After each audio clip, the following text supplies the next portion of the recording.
Hi గారు, welcome to our channel. ప్రస్తుతం మనతో పాటు భరద్వాజ్ గారు సీనియర్ జర్నలిస్ట్ ఉన్నారు. వారితో ఒకసారి మాట్లాడదాం. సార్ నమస్కారం సార్. నమస్తే అండి. సార్, జగన్మోహన్ రెడ్డి గారికి ఇటు లిక్కర్ స్కామ్ మెడకు చుట్టుకుంటుంది అని అంటున్నారు సార్. అంటే వరుసగా విజయసాయి రెడ్డిని విచారణకు పిలవడం మనం చూస్తున్నాం. ఆయన నాకు సంబంధం లేదు, అంతా వాళ్ళే చేస్తారని వాళ్ళ పేర్లు చెప్తున్నారు. సో ఏదేమైనా విజయసాయి రెడ్డి గారిని అడ్డం పెట్టుకొని జగన్మోహన్ రెడ్డి గారు ఇరికించే ప్రయత్నం చేస్తున్నారని చెప్పేసి వైసీపీ వాళ్ళు ఆరోపిస్తున్నారు. మరి ఇది ఎక్కడి వరకు వెళ్ళొచ్చు, మీరేం చెప్తారు సార్ దీనికి సంబంధించి? అంటే విజయసాయి రెడ్డి గారు విచారణకు హాజరైన తర్వాత మీడియా ముందు మాట్లాడారు. అంటే పాయింట్ టు పాయింట్ ఆయన ప్రతి అంశాన్ని ఏమడిగారు, ఏం చెప్పాను అనేది స్పష్టంగానే చెప్పాడు ఆయన. అలాగే మిథున్ రెడ్డి గారు విచారణకు హాజరయ్యారు. వారు కూడా బయటకు వచ్చి పిన్ టు పిన్ చెప్పుకుంటూ వెళ్ళారు. ఏం జరిగింది, వాళ్ళు ఏమడిగారు, తాను ఏం చెప్పాను అనేది ఆయన కూడా వివరించుకున్నాడు. అయితే ఈ వివరణలలో ఎక్కడా కూడా అంటే విజయసాయి రెడ్డి ఏదో హామ్ చేశాడు వైసీపీకి అన్న టోన్లో టీడీపీ శ్రేణుల్లో ఒక సెలబ్రేషన్ కనిపిస్తోంది. కానీ అది పూర్తి వాస్తవం అని అనిపించటం లేదు. ఎందుకంటే ఆయన చాలా వాటికి డినై చేశాడు. మీ ప్రమేయం ఏమిటి, అలాగే దానికి సంబంధించినటువంటి ఒక ఎపిసోడ్లో వ్యాపారం చేసుకుంటాను అన్న వాళ్ళకి నేను ఒక కంపెనీ నుంచి అప్పు ఇప్పించిన మాట వాస్తవం అన్నాడు. ఒక 100 కోట్ల రుణాన్ని వారికి అందేలా చేసిన మాట వాస్తవం అని మాత్రమే చెప్పాడు ఆయన. అదొకటే తప్ప మిగిలినవన్నీ దాదాపుగా నాకేం ప్రమేయం లేదు అన్నట్టుగానే చెప్పుకుంటూ వెళ్ళాడు. అలాగే దాని నుంచి వీళ్ళు ప్రధానంగా సెలబ్రేట్ చేసుకోవడానికి కారణం ఏంటంటే ఒక కోటరీ ఏర్పడింది ఆయన చుట్టూ. అధికారంలోకి వచ్చే వరకు విజయసాయి రెడ్డి ఏ పొజిషన్లో ఉన్నాడో ఆ తర్వాత ఆ పొజిషన్లో విజయసాయి రెడ్డి లేడు అని ఆయనే చెప్పుకున్నాడు స్వయంగా. అధికారం వచ్చిన తర్వాత నెమ్మదిగా అక్కడ కొత్త వర్గాలు ఏర్పడిన తర్వాత ఆ కొత్త వర్గాలు నన్ను కూడా ఆ ఏరియాకి రానివ్వలేదు. దాంతో ఈ జరిగిన ఏ వ్యవహారంలోనూ నాకు ప్రత్యక్షంగా కానీ పరోక్షంగా కానీ ఏ విధమైన ప్రమేయము లేదు అని చెబుతూ పర్టికులర్గా ఈ లిక్కర్ వ్యవహారానికి సంబంధించి ఈ బిజినెస్లో ఈ అంటే గవర్నమెంట్ టేక్ ఓవర్ చేసిన తర్వాత, ముఖ్యంగా కరోనా తర్వాత జరిగింది. కరోనా తర్వాత టోటల్గా గవర్నమెంటే సేల్ చేసింది. ఈ ప్రైవేటు షాపులు ఇవన్నీ క్లోజ్ చేసేసి టోటల్గా గవర్నమెంట్ షాపుల్లోనే లిక్కర్ అమ్మాలి అని పెట్టి కొత్త రకమైన బ్రాండ్లు వచ్చినాయి. ఆ సందర్భంగా ఈ కొత్త లిక్కర్ సరఫరా చేసేటువంటి కంపెనీలు ఫ్లోట్ చేయడానికి సంబంధించి తాను పెట్టుబడికి రుణాన్ని ఏర్పాటు చేసినట్టుగా ఆయన చెప్పాడు. దీన్ని పట్టుకొని కొంత అంటే ఆయన ఆ ఎవిడెన్స్ ద్వారా ఎస్టాబ్లిష్ అయ్యేది ఏమిటి, వైఎస్ఆర్సీపీకి చెందిన కొంతమందికి వ్యాపారం చేసుకోవటానికి ఆయన ఒక వనరు చూపించాడు అన్నంత వరకే ప్రూవ్ చేయగలరు. అసలు యాక్చువల్గా లిక్కర్ స్కామ్ అనేది గవర్నమెంట్ పాలసీ నుంచి జరిగి ఉండాలి కదా.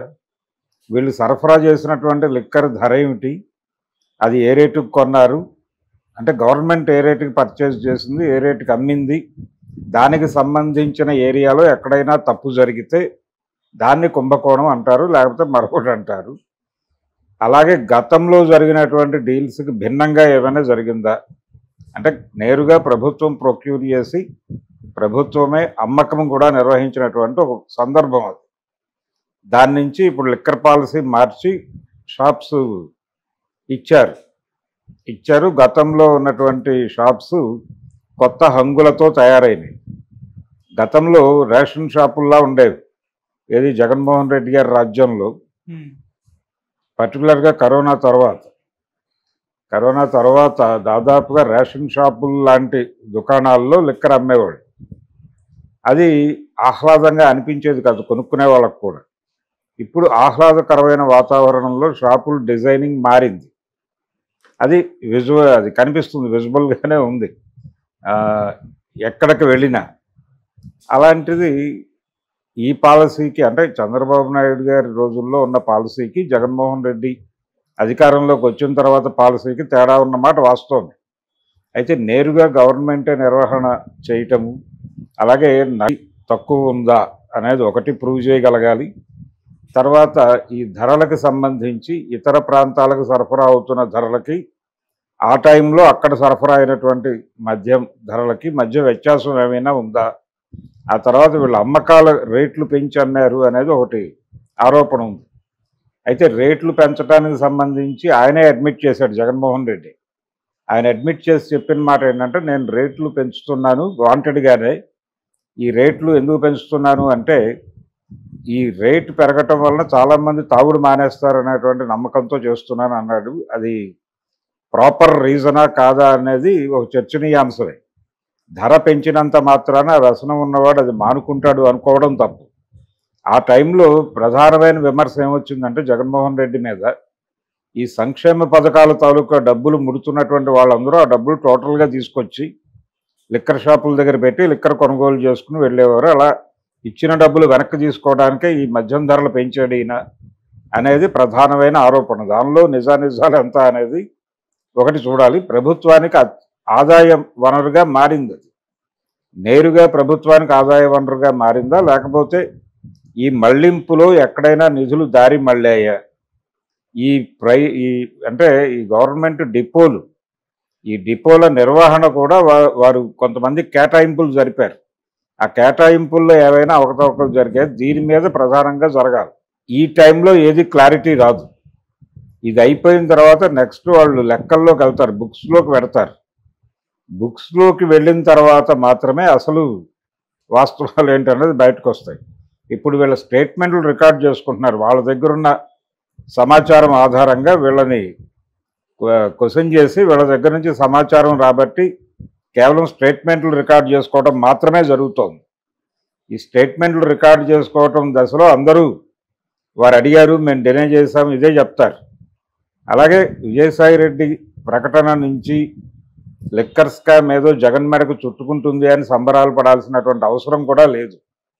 ఎందుకంటే అంత పెద్ద కీలక విషయాలు ఏమీ ఆయన ఎస్టాబ్లిష్ చేయలేదు అక్కడ. కాకపోతే పార్టీలో తన ప్రాధాన్యత తగ్గింది అనేది మాత్రం చెప్పాడు. తద్వారా ఏంటంటే వేరే వాళ్ళు ఎవరో ఇన్వాల్వ్ అయ్యారు, వాళ్ళు దీనికోసమే ఇన్వాల్వ్ అయ్యారు, ఈ రకమైనటువంటి లబ్ధి చేకూర్చడం కోసమే. అంటే అధికారాన్ని అడ్డం పెట్టుకుని డబ్బులు సంపాదించుకోవటానికే కొంతమంది చేరారు అక్కడ అనేది ఎస్టాబ్లిష్ చేయడానికి మాత్రమే విజయసాయి రెడ్డి ప్రకటన ఉపయోగపడుతుంది. అంతకు మించి వేరే ప్రయోజనం ఏం లేదు. అది కేసుకి దానికి సంబంధం లేదు. కేసుకి దానికి ఏ విధమైన సంబంధం లేదు. విజయసాయి రెడ్డి ప్రకటన నుంచి జగన్మోహన్ రెడ్డి మెడకు చుట్టుకోబోయేది ఏమీ లేదు. రేపు నెంబర్లలో ప్రూవ్ అయితే అది అప్పుడు స్కామ్ జరిగినట్టుగా నిర్ధారణ అవుతుంది. సరఫరా అయిన ధరకి అమ్మిన ధరకి మధ్య వ్యత్యాసం, ఆ డబ్బులు నిజంగానే జగన్మోహన్ రెడ్డి చెప్పినట్టు గవర్నమెంట్కి చేరినవా లేదా, అందులో ఏవైనా దారి మళ్ళాయా, అలాగే ఈ డిపోలు హోల్డ్ చేయడానికి ఇచ్చినటువంటి వాళ్ళ నుంచి వీళ్ళు తీసుకున్నటువంటి చెల్లింపులు, అక్కడ ఏవైనా ఇతరేతర ప్రయోజనాలు వీళ్ళు పొందారా, ఆ డిపోలు అంటే జనరల్గా జరిగేది అదే. ప్రభుత్వం ఎవరికైనా ఒక యాక్టివిటీ కేటాయింపు జరిపినప్పుడు వారు వీరికి ఎక్కడో ఫేవర్ చేస్తారు. అలాంటివి ఏవైనా ట్రేస్ అవుతాయా? ఈ 3 ఏరియాల్లో ఎక్కడైనా స్కామ్ జరిగినట్టుగా, అంటే చెప్తున్న దానికి జరిగిన దానికి పొంతన లేదు అనేది లెక్కల్లో అర్థమవుతాయి. అప్పుడు మాత్రమే స్కామ్ జరిగినట్టు నిర్ధారణ అవుతుంది. అప్పుడు కూడా నేరుగా ప్రభుత్వం మీద ఆరోపణ వస్తుంది. ఆ ఆరోపణ మీద దర్యాప్తు చేస్తారు. ఆ సంబంధిత అప్పటి ఆబ్కారీ వ్యవహారాలు చూస్తున్నటువంటి మంత్రి స్థాయిలోనే ఈ వ్యవహారం అంతా ఉంటుంది. జగన్మోహన్ రెడ్డి లింక్ ఉంటుంది, కానీ ప్రధానంగా అక్కడికి లిమిట్ చేస్తారు. దాన్ని చేసేసి అక్కడితో దాన్ని ముగించేటువంటి ప్రయత్నమే జరుగుతుంది.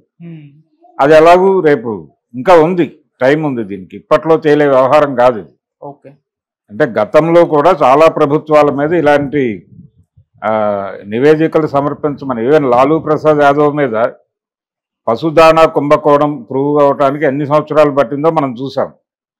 అలాంటిదే ఇది కూడా. ఇది ప్రూవ్ అవడానికి కూడా ఇది ఇప్పట్లో తేలే వ్యవహారం కాదు, డెఫినెట్గా టైం పడుతుంది. ఇప్పుడు షాపులు హోల్డ్ చేస్తున్న వాళ్ళల్లో చాలామంది ఆ రోజున చేసిన వారే ఫేస్ మార్చి ఇటువైపుకు టర్న్ తీసుకున్నారు.